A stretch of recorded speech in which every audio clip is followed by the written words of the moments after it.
I wasn't sure if I was going to do this because, in a sense, there's only so far you can go with this case, even after everything, 5.5 hours. We're not that further forward on how he killed Shanann or the children, not really, and why and everything. He was just such a mishmash of stuff. I just think the man's very, very ill. But I decided to break down this little bit and, see what you think about this then.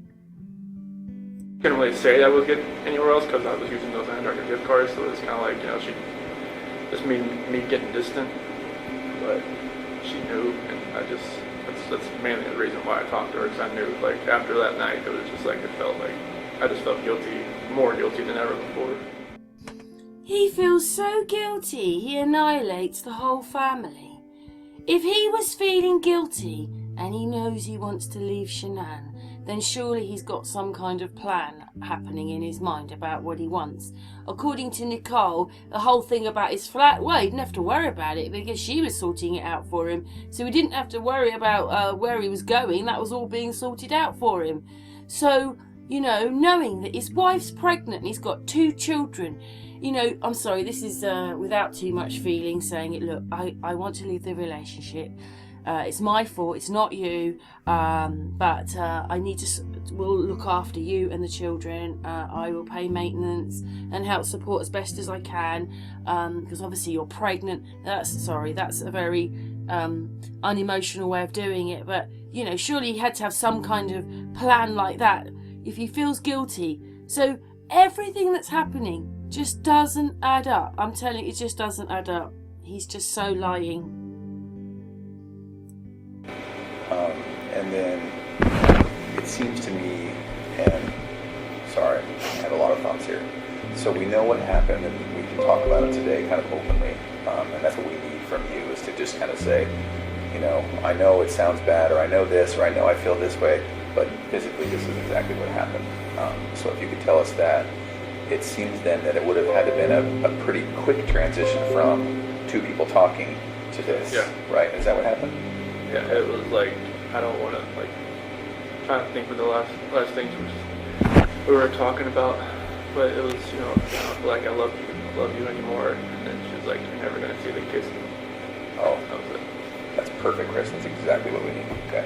And I know it's hard to walk through that again, but that's exactly what we need.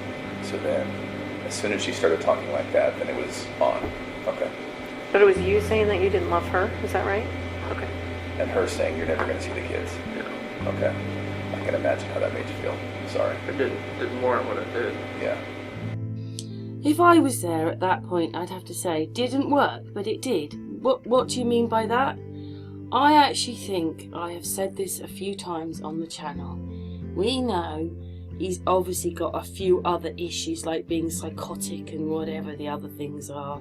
Psychopath, the whole thing. But, he's a narcissist, right? And I've tried to explain that he thought he was in control of his life somehow a bit more now. Like he said, if you listen to it, that Nicole was different. She was chasing him. He felt like he had more control in that, even though he probably didn't, than he did with his wife. Okay? And he thought then he was in control. So he was in control having sex with her, wasn't he? Ugh.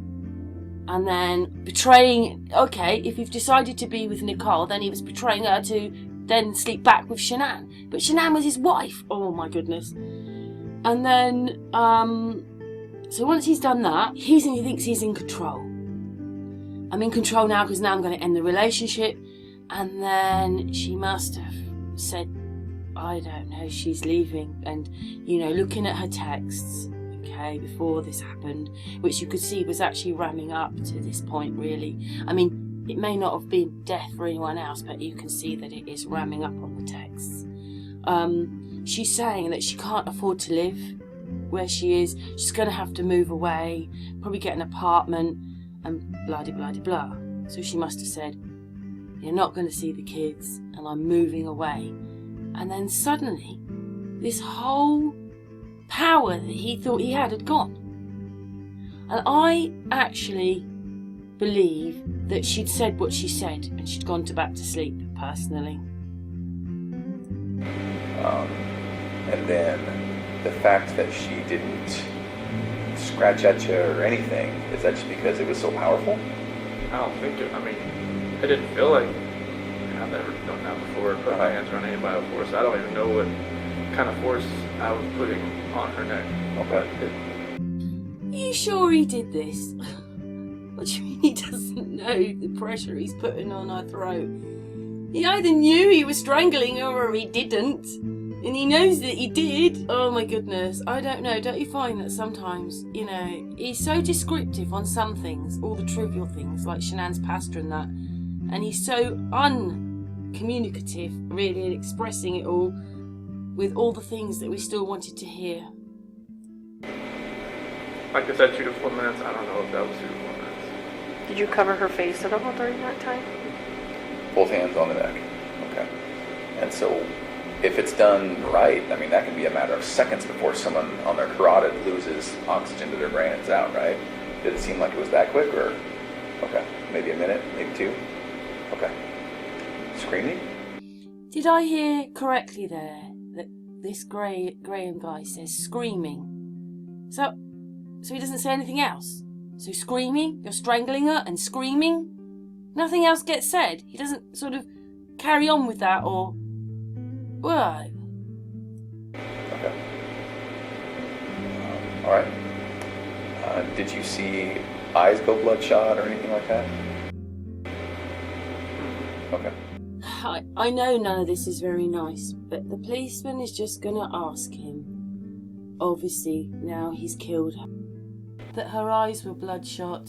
He just goes, But then he starts talking about all the mascara on her face. He can talk about all that, but he can't talk about her eyes. This just doesn't add up.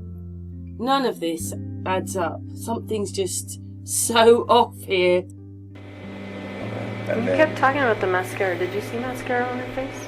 It looked like it was like, that's what I attributed it to. Was she crying? Is that why? At what point did she start crying? When I'm talking about the relationship about not being compatible. And when she's talking about there's somebody else, that's where she started crying. I just don't see how any of this adds up. I thought that the mascara thing he says is earlier on when we were talking and all that. But where was the bit when he straddled on top of her and stuff like that? This doesn't, none of this makes any sense. I'm sorry. It just doesn't. All that description on the mascara, yet when they asked him a specific thing about the person he's just killed and what they look like with their eyes, because that's one thing, because I don't think he'd ever forget someone killing someone. But their eyes, he doesn't have anything to say about that, but can talk all about her mascara, how upset she was and she cried, all this kind of, something just doesn't, it's just something's just not right. That's what I thought, it was mascara. I didn't know if it was it. I don't know. I don't know. Was there a pillow or something you wanted to ask about? Yeah, so was there ever at any time a pillow or the sheet or anything involved in like that on her face specifically? No? No, like the sheet I kind of wrapped around to help get downstairs. That was it. The one that was at the site? Okay. And then the other sheets, they were in the trash. At what point did you put those in there? I think that was Obviously after I was in the house. yeah. I think it was probably the next day or so. I think it, like, I don't know. I'm not sure like what happened. This is hard to talk about. Like when Yeah. It's hard to talk about strangling someone, but you strangled them. You did it. I'm telling you, he has not come to terms with anything that he has done at all.